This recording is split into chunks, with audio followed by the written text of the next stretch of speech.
Yeah, I'm not going to say it. I'm not going to say it, Valdez. No, I was waiting. No. I was so ready. No.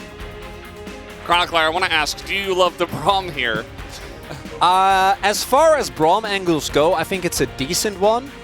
I think that KT is going... Take the Drake, it looks like. Doesn't look like KT have any presence really on the map. And with BDD going back, they find an opportunity. They get this early. So can just drop him in as we're going to flash on in. No flash here for Karis. He's just dead. He's just gone. And actually, he did have flash, but not going to use it. If they make another big mistake, we can maybe get the soul down the line, if they're even getting this one. Yeah, I think they will. I kind of like how KT are playing it too. They're like, oh. And KT might just select to let it go. KT, Lehen still waiting to get in. The paranoia is there, as that was a little bit of a messy finish on that one. They do get in as Cuz goes alone, but a big Pop Blossom onto that front line as finally Morgan does get into the back line. They're trying to deal with the Jax. It is a little bit of struggle street, but they should eventually be able to do so. Stun comes in, but the root from the Nico is perfect as the flash from Morgan. Aiming gets two cuts to the stun, and Morgan is popping off in a huge way. And now we've got only BDD. Can he even survive here against Morgan? I'm not sure, as Morgan's got some backup, and Morgan will carry the team. 0-8. Done. The sequel is boring. Like, come on, let's go on to game 2. This is over. But now it's like, okay. You've got a 4-0 Jax. I don't want to... What?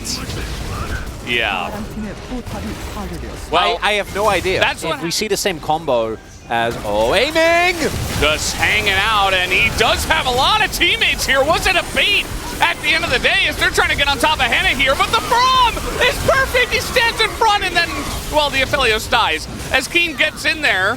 And to which extent KT is going to get backline access, because you saw there why when the Braum looks good, can look amazing. At some points, the Drakes will be nice, at least, as BDD maybe try number 2, as he's got a huge angle right underneath the turret, but the damage finally does come through onto Anna, and it's only 3 of them, and again, Morgan is not here to help them out. All that gold just hanging out in the bottom. What is Bro's call going to be? Are they going to try and fight? Oh, that is a very defensive TP here from Morgan. They don't want to take the risk. Yeah, I mean, there's exhaust available. Effort just dies. And they don't have any smite either, so now Morgan TP's in and they give up the Baron. KT, a lot of mistakes.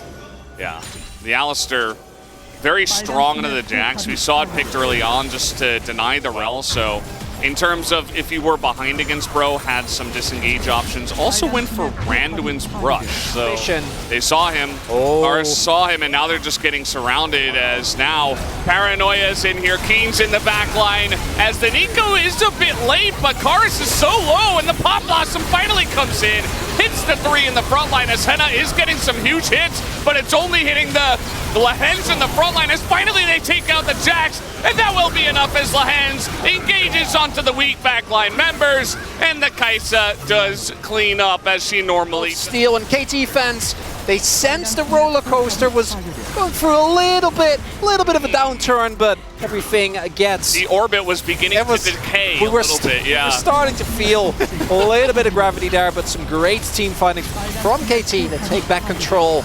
BRION is unable to utilize the Fed Jax, and KT take game number 1 pretty decisively. Yeah. They get it done in the end.